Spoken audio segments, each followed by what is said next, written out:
নমস্কার বন্ধুরা, পপু কিচেনে আপনাদের স্বাগত। আশা করি আপনারা সবাই ভালো আছেন। আবারও আমি চলে এলাম একটা রেসিপি নিয়ে। তো আজকে আমি বানাবো মটরশুঁটি বা কড়াইশুঁটির একটা রেসিপি, মিষ্টির রেসিপি। তো আমরা কড়াইশুঁটি অনেক রকমভাবে খেয়ে থাকি। আজকে আমি বানাবো এটা দিয়ে একটা মিষ্টি। আপনারা পুরো ভিডিওটা দেখবেন। এখানে আমি নিয়েছি এক বাটি মটরশুঁটি, ছাড়িয়ে ধুয়ে জল ঝরিয়ে রেখেছি। এটাকে আমি পেস্ট বানিয়ে নেব। মটরশুঁটির একটা ফাইন পেস্ট আমি বানিয়ে নিয়েছি। এবার কড়াইতে আমি দিয়ে দেব ঘি।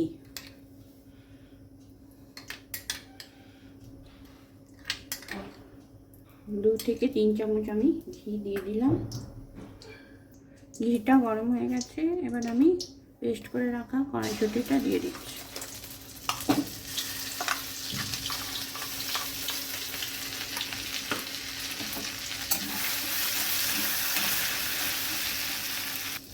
পেস্ট করে রাখা কড়াইশুঁটিটা দিয়ে আমি ভালো করে খুন্তি দিয়ে নেড়ে নিচ্ছি। একটু ভাজা ভাজা করে নেব, যাতে এই কড়াইশুঁটির কাঁচা গন্ধটা চলে যায়।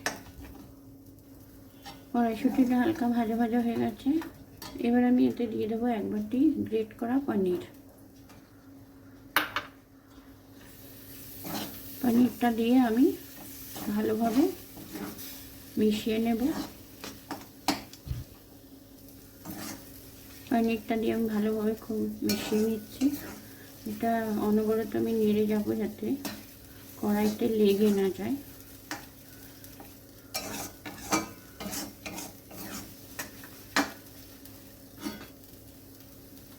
ভালোভাবে আমি 5-7 মিনিট এটাকে নেড়ে নিয়েছি খুন্তি দিয়ে।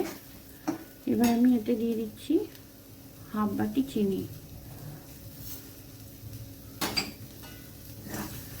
চিনিটা দিয়ে আবার আমি ভালোভাবে নাড়বো, যাতে চিনিটা গলে যায়। এবার আমি এতে দিয়ে দিচ্ছি কুচি করে রাখা কাজু।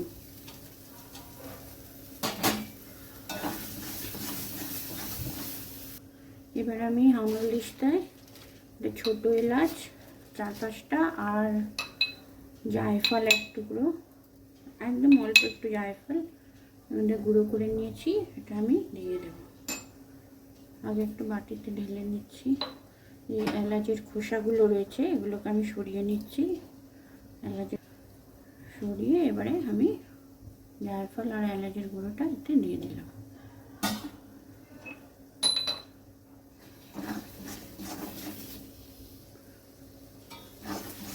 জায়ফল এলাচ গুঁড়োটা দিয়ে আমি আবারও খুন্তি দিয়ে কন্টিনিউ এটাকে নেড়ে গেছি। 2-3 মিনিট এইভাবে নাড়ার পরে এবার আমি দিয়ে দেব কনডেন্স মিল্ক।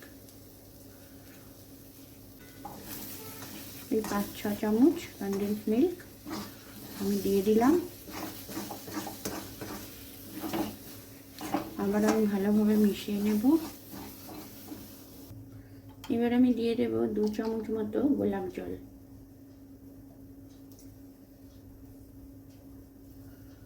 দু চামচ গোলাপ জল দিয়ে দিয়েছি।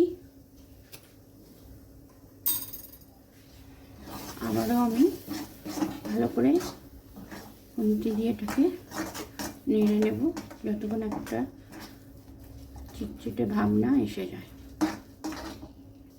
মিশ্রণটার মধ্যে একটা চিট ভাব এসে গেছে। এবার আমি এটাকে নামিয়ে নেব, গ্যাসটা অফ করে এটা নামিয়ে নেব। আর এখানে একটা প্লেটের মধ্যে আমি ঘি মাখিয়ে নিয়েছি, এটা প্লেটের মধ্যে ঢেলে নেব।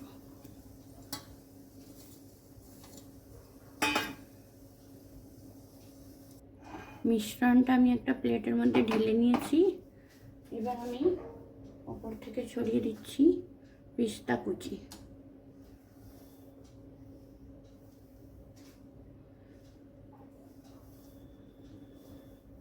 এবার এটা ঠান্ডা হলে আমি কেটে নেব পিস পিস করে। বন্ধুরা, মিশ্রণটি ঠান্ডা হয়ে গেছে। এবার আমি এগুলো তুলে নেব আস্তে আস্তে।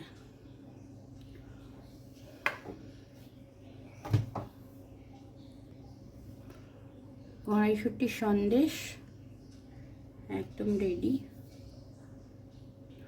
তো বন্ধুরা, বাড়িতে থাকা কিছু উপকরণ আর বাজারের তাজা কড়াইশুঁটি দিয়ে অনায়াসে বানিয়ে ফেলতে পারেন কড়াইশুঁটি সন্দেশ।